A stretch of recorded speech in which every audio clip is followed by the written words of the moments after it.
आज नागरी सेवा दिन कार्यक्रमात नागरी प्रशासनात उत्कृष्ट कार्य करणाऱ्यांचा करणार गौरव।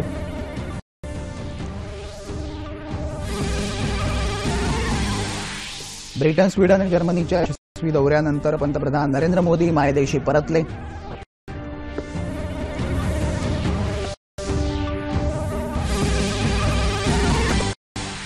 परराष्ट्र व्यवहार मंत्री सुषमा स्वराज चीन आणि मंगोलियाच्या दौऱ्यावर रवाना। द्विपक्षीय संबंधासह अनेक महत्त्वपूर्ण संबंधांवर करणार चर्चा।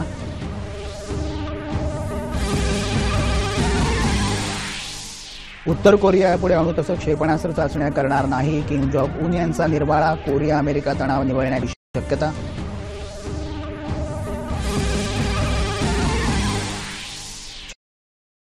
त्यांशी झालेल्या चकमकीत केंद्रीय राखीव पोलिसांचा एक जवान शहीद।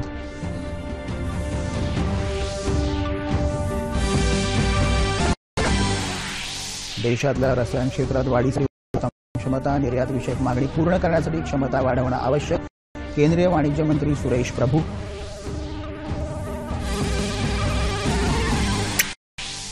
योग्य निर्णय घेणं ही मूलभूत जबाबदारी समजून कर प्रशासकांनी कार्य करावं। केंद्रीय वित्त सचिव डॉ. हसमुख आधिया।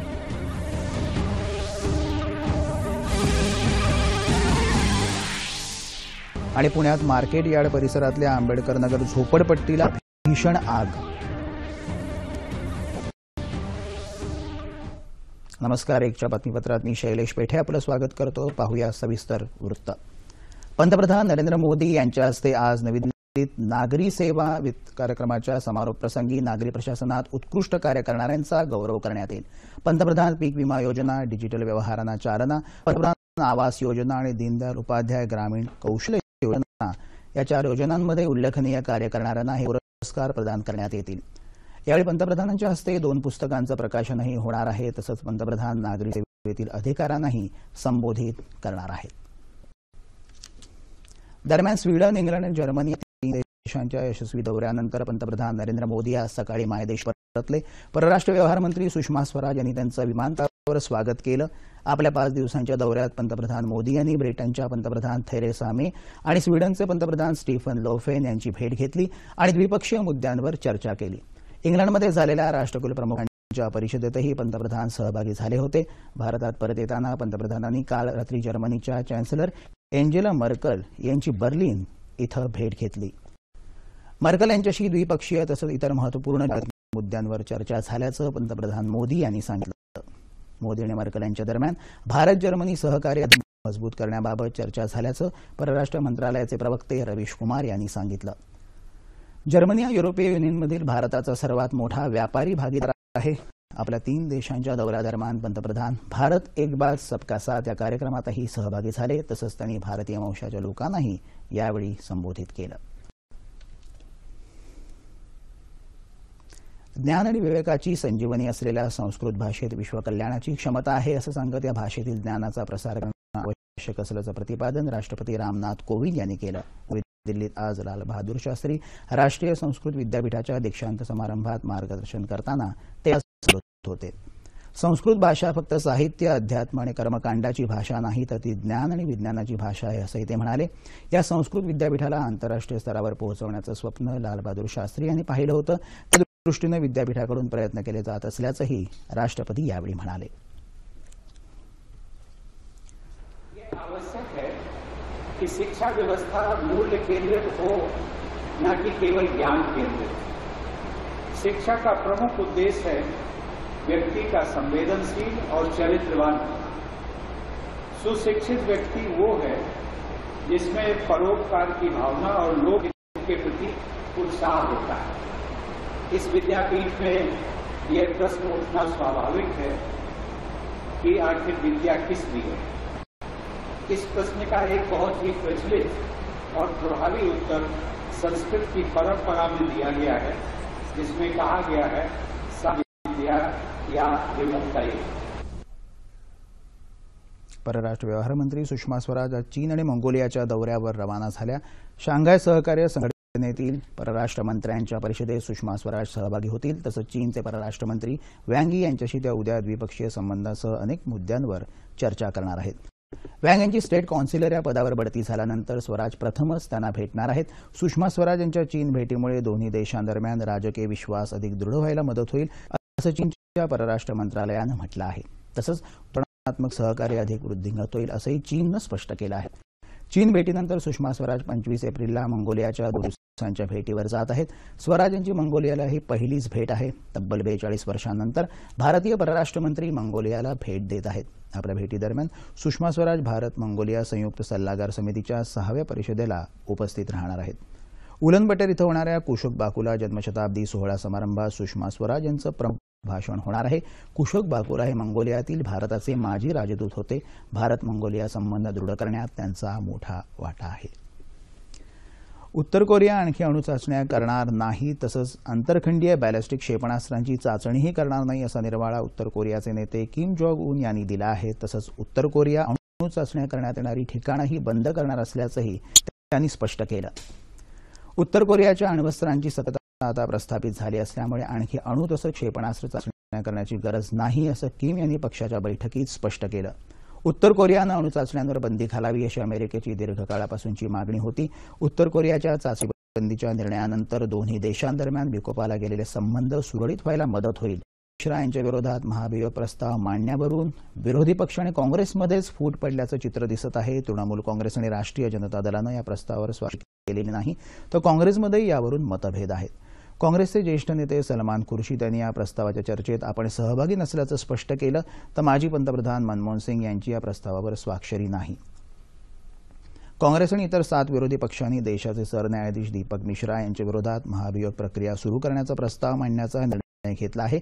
राज्यसभेत हा प्रस्ताव मांडण्याची विरोधकांची तयारी सुरू असून यासंदर्भात विरोधकांनी उपराष्ट्रपती आणि राज्यसभेचे सभापती एम व्यंकय्या नायडू यांची भेट घेऊन महाभियोगासंदर्भात नोटीस दिली आहे.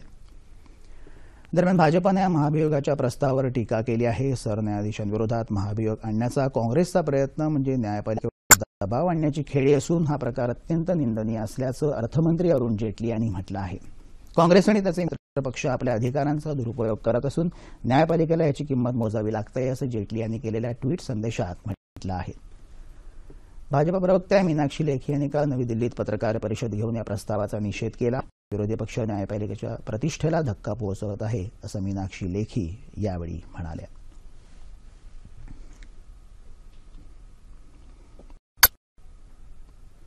छत्तीसगडमधल्या सुकमा जिल्ह्यात माओवाद्यांबरोबर झालेल्या चकमकीत सीआरपीएफचा एक अधिकारी शहीद झाल्याचं वृत्त आहे.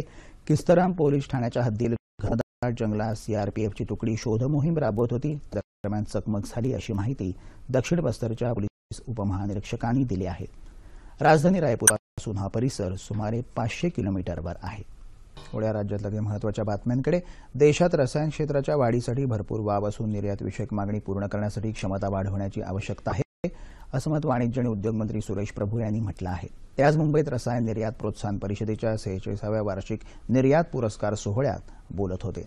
कृषी रसायन क्षेत्रात भारत जगातल्या 3ऱ्या क्रमांकाचा मोठा उत्पादक असून उत्पादन निर्मितीसाठी सरकार सर्वतोपरी सहाय्य करत आहे. मेक इन इंडियामुळे भारतीय रसायन क्षेत्राच्या विकासाची गती वाढण्याची अपेक्षा प्रभू यांनी यावेळी व्यक्त केली.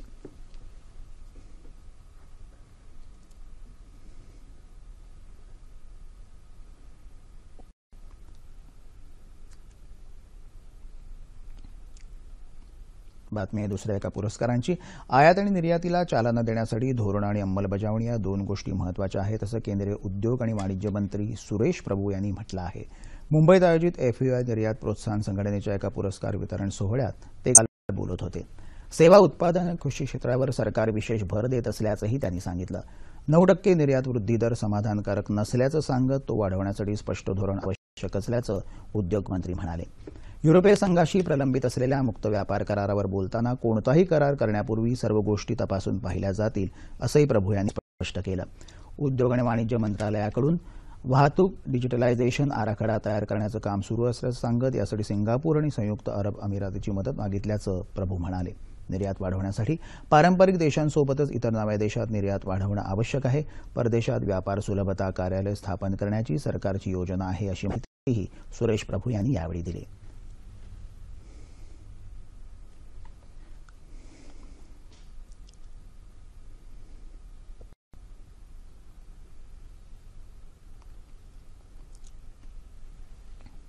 कर प्रशासकांनी आपल्या विवेकबुद्धीचा वापर करावा, तसंच प्रलंबित प्रकरणांबाबत योग्य निर्णय घेणं ही मूलभूत जबाबदारी मानूनच कार्य करावं, असं वित्त सचिव डॉ. हसमुख आधिया यांनी स्पष्ट केलं. ते काल नागपूरमध्ये राष्ट्रीय प्रत्यक्ष कर अकादमीत प्रशिक्षण पूर्ण केलेल्या भारतीय राजस्व सेवेतल्या 70व्या तुकडीच्या दीक्षांत समारंभात प्रमुख पाहुणे म्हणून बोलत होते. अधिकाऱ्यांनी सदैव शिक्षणासाठी तत्पर राहावं असं सांगून आयकर अधिकाऱ्यांनी प्रत्यक्ष कार्यक्षेत्रातला अनुभव वरिष्ठांसमोर मांडावा असं आवाहन डॉ. अधिया यांनी यावेळी केलं. भारतीय अर्थव्यवस्थेत आणि राष्ट्रनिर्माणात आयकर विभागाची भूमिका महत्त्वपूर्ण असल्याचंही त्यांनी सांगितलं. मूल्यांकन अधिकारी म्हणून आयकर अधिकाऱ्यांनी पारदर्शकपणे आणि कायद्याच्या चौकटीत राहून आपलं कर्तव्य बजावलं पाहिजे असं आवाहन केंद्रीय प्रत्यक्ष कर मंडळाचे प्रशासकीय सदस्य बी.डी. बिश्नोई यांनी प्रशिक्षणार्थींना दिलं. प्रशिक्षणार्थी अधिकारी कविता पाटील यांना सर्वोत्कृष्ट कामगिरीकरता वित्तमंत्री सुवर्णपदक प्रदान करण्यात आलं. तसंच विविध श्रेणीतील 10 अधिकाऱ्यांना सुवर्णपदकानं गौरवण्यात आलं. यावेळी 153 अधिकाऱ्यांना प्रशिक्षण पूर्ण केल्याबद्दलचं प्रमाणपत्रही देण्यात आलं. ओबीसीची जनगणना बंद झाल्यानं त्या अंतर्गत येणाऱ्या विश्वकर्मा, बलुतेदार, भटके विमुक्त तसंच ख्रिश्चन, मुस्लिम या धर्मातील ओबीसी विविध योजनांपासून वंचित आहेत. त्यामुळे ही जनगणना व्हावी या मागणीसाठी राज्यात सुरू असलेली संविधान यात्रा काल लातूरमध्ये पोहोचली. ओबीसींच्या न्याय्य हक्कासाठी यात्रा निघाली असून 11 नोव्हेंबरला मुंबईत या यात्रेचा समावेश होईल असं हरिभाऊ राठोड यांनी यावेळी सांगितलं.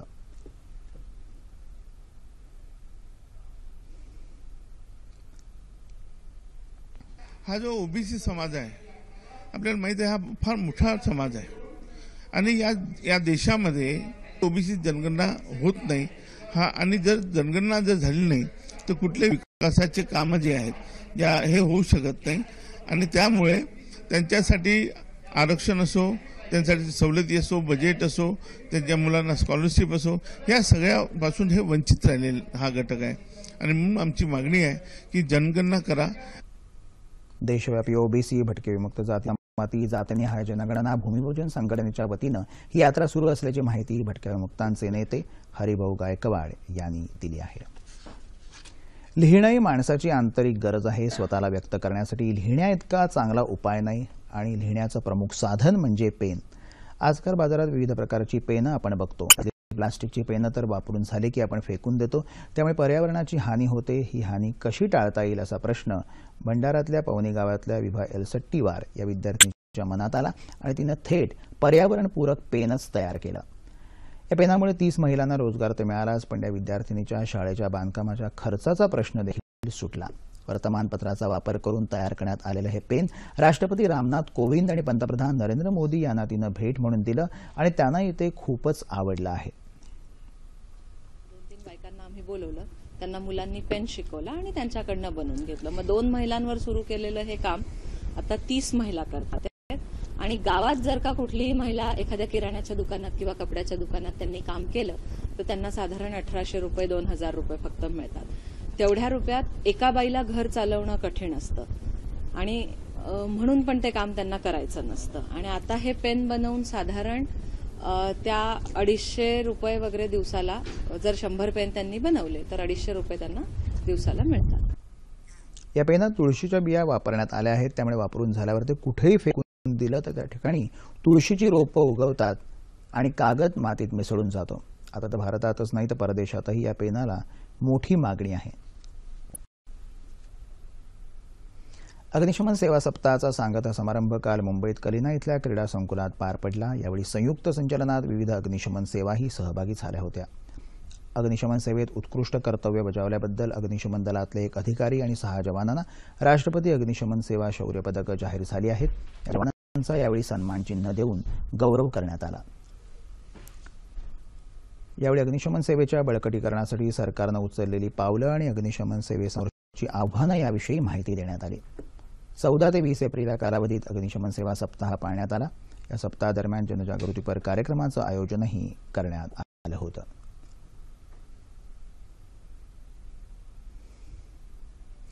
मुंबई चर्नी रोड इथल्या आल्बेल्स बागमध्ये पारशी समाजाचा इतिहास विविध पैलूंची माहिती देणारं प्रदर्शन भरवण्यात आलं होतं.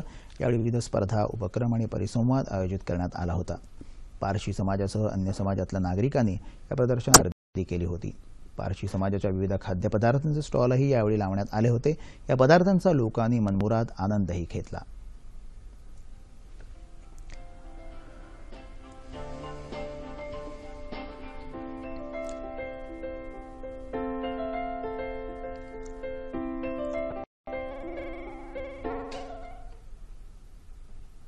मुंबईत नेहरू कला दालनात सिमरित लुथरा आणि सुजाता सहा यांच्या चित्रांचं इटर्नल एक्सप्रेशन्स हे प्रदर्शन भरवण्यात आलं आहे.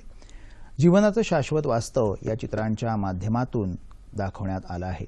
17 एप्रिलपासून सुरू झालेलं हे प्रदर्शन 23 तारखेपर्यंत रसिकांना पाहता येणार आहे.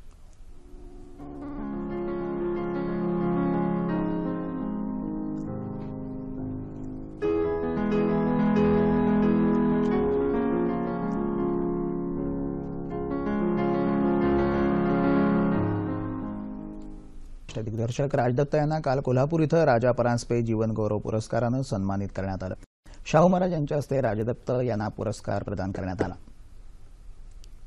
गुरूंच्या नावाने लोकराजा शाहू महाराजांच्या भूमीत मिळालेला जीवन गौरव पुरस्काराचा मला अभिमान वाटतं असं राज दत्त म्हणाले. समाज माध्यमांमुळे समाजात माणसामाणसातली दुरी रुंदावत असून माणुसकीचं दर्शन दुर्मिळ होत असल्याचं जाणवतं असं राज दत्त यांनी सांगितलं. पुढचं पाऊल माझं घर माझा संसार यासारखे दर्जेदार आशयघन चित्रपट देणाऱ्या राज दत्त यांना अनेक राष्ट्रीय आणि राज्य पुरस्कारांनी सन्मानित करण्यात आलं आहे.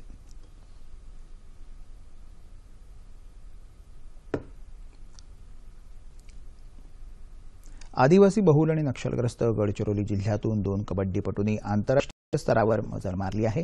मेहनत आणि चिकाटीच्या जोरावर या दोन्ही मिळवलेलं यश निश्चितच कौतुकास्पद आहे. अतिदुर्गम भाग म्हणून ओळखल्या जाणाऱ्या गडचिरोलीमधल्या भामरागड तालुक्यात मेडपल्ली इथं राहणाऱ्या या जयश्री वड्डे आणि सिंधू कुडियामी मेहनत आणि चपळाईच्या जोरावर या दोघींनी कबड्डीत नाव कमावलं आणि आता या दोघींची निवड 18 वर्षाखालील भारतीय कबड्डी संघात झाली आहे. लवकरच त्या कॅनडामध्ये भारताचं प्रतिनिधित्व करणार आहेत. कस्तुरबा गांधी बालिका विद्यालयातल्या जयश्री आणि सिंधू यांनी पंजाबमध्ये झालेल्या स्पर्धेत महाराष्ट्राचं नेतृत्व केलं. यावेळी विशेष प्रावीण्य मिळवल्यानं आंतरराष्ट्रीय स्तरावर होणाऱ्या स्पर्धेसाठी या दोघीही निवडल्या गेल्या. माझी निवड झाल्यामुळे मला आनंद वाटते आणि मला लहानपणापासूनच आवड होता खेळण्याचा आणि माझं स्वप्न होतं की मी या स्वप्नाला पूर्ण करेन म्हणून आणि माझ्या आई बाबांनी सुद्धा मला या स्वप्न पूर्ण करण्यासाठी मला प्रोत्साहन दिले. माझी निवड झाली म्हणून मला खूप आनंद होता. एक शेतकरी गरीब घरची असून निवड झाल्याबद्दल मला खूपच आनंद होत आहे. अतिशय हलाखीच्या परिस्थितीवर मात करून सिंधू आणि जयश्री या दोघींनी मिळवलेल्या यशाचं सर्व स्तरातून कौतुक होत आहे. या मुलींनी सुद्धा आम्हाला खूप मेहनतीची साथ दिली. सकाळी 5:30 वाजतापासून तर संध्याकाळीच्या 8 वाजेपर्यंत आम्ही ब्रेकमध्ये आपण त्यांचा प्रॅक्टिस घेत होतो आणि त्यात तेवढ्या स्फूर्तीने आम्हाला सहकार्य केलं आणि विद्यार्थिनींना आम्ही ज्या स्पर्धेमध्ये नेत होतो तिथून आमची कधीही मान खाली केलेली नाही. शाळाबाह्य मुलांना शिक्षणाच्या प्रवाहात आणण्यासाठी कस्तुरबा गांधी बालिका विद्यालय या शाळेची स्थापना करण्यात आली आहे. या शाळेतून शिक्षण घेता पुण्यात मार्केट यार्ड इथल्या आंबेडकर नगर झोपडपट्टीत 20 घरांना भीषण आग लागली आहे. सकाळी 10:30च्या सुमाराला ही आग लागली. पुणे अग्निशमन दलाचे 16 बंब आणि पाण्याचे 3 टँकर घटनास्थळी दाखल झाले आहेत. तसंच 8 ते 10 पाण्याचे खासगी टँकरही घटनास्थळी रवाना करण्यात आले आहेत. अग्निशमन दलाच्या मुख्य अग्निशमन अधिकाऱ्यांसह इतर वरिष्ठ अधिकारी आणि किमान 60 ते 70 जवान आग विझवण्याचे प्रयत्न करत आहेत. 4 रुग्णवाहिका आणि 2 JCB देखील घटनास्थळी आहेत. आग लागल्यामागचं कारण मात्र अद्याप समजलं नसून 3 सिलेंडरचे स्फोट होत झाल्याची माहिती आता मिळाली आहे. अग्निशमन दलाच्या एका जवानाला मात्र धुरामुळे त्रास झाल्यानं रुग्णालयात दाखल करण्यात आलं आहे. अद्यापही जीवितहानीचं वृत्त नाही. प्रहार या संघटनेच्या माध्यमातून राष्ट्रभक्त युवकांची फौज तयार करण्यासाठी पुढाकार घेणारे कर्नल सुनील देशपांडे यांचं काल नागपूरमध्ये हृदयविकारानं निधन झालं. ते 75 वर्षांचे होते. 1971च्या युद्धात महत्त्वाची कामगिरी बजावल्याबद्दल देशपांडे यांना विशिष्ट सेवा पदकानं सन्मानित करण्यात आलं होतं. त्यांच्या प्रहार या संघटनेतून आजवर 250हून अधिक तरुण तरुणींची सैन्य दलात अधिकारी म्हणून निवड झाली आहे. सुनील देशपांडे यांच्या निधनाबद्दल मुख्यमंत्री देवेंद्र फडणवीस यांनी दुःख व्यक्त केलं आहे.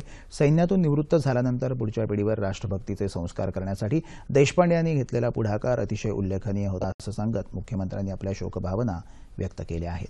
हवामान. देशातलं सर्वाधिक तापमान काल चंद्रपूर इथं 45.9 अंश सेल्सिअस इतकं नोंदवलं गेलं. विदर्भात येत्या 48 तासात काही ठिकाणी उष्णतेची लाट राहण्याची शक्यता हवामान खात्यानं वर्तवली आहे. येत्या 48 तासात राज्यात हवामान सर्वत्र कोरडं राहील असा हवामान विभागाचा अंदाज आहे. ठळक बातम्या पुन्हा एकदा. पंतप्रधान नरेंद्र मोदी आज नागरी सेवा दिन कार्यक्रमात नागरी प्रशासनात उत्कृष्ट कार्य करणाऱ्यांचा करणार गौरव.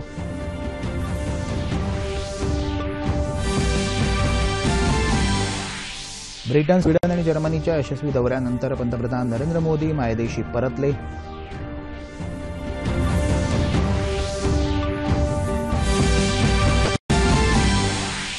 परराष्ट्र व्यवहार मंत्री सुषमा स्वराज चीन आणि मंगोलियाच्या दौऱ्यावर रवाना. द्विपक्षीय संबंधांसह अनेक महत्त्वपूर्ण मुद्द्यांवर करणार चर्चा.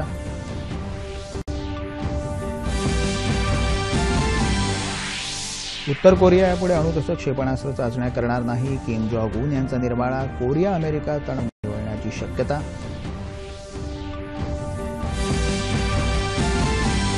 छत्तीसगडच्या सुकमा जिल्ह्यात नक्षलवाद्यांशी झालेल्या चकमकीत केंद्रीय राखीव पोलीस दलाचा एक जवान शहीद.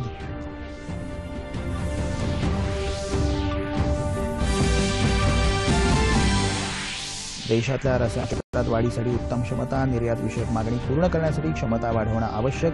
केंद्रीय वाणिज्य मंत्री सुरेश प्रभू.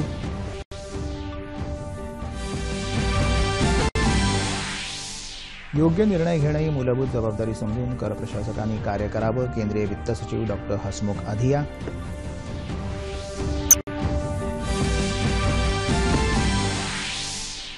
आणि पुण्यात मार्केट यार्ड परिसरातल्या आंबेडकर नगर झोपडपट्टीला भीषण आग.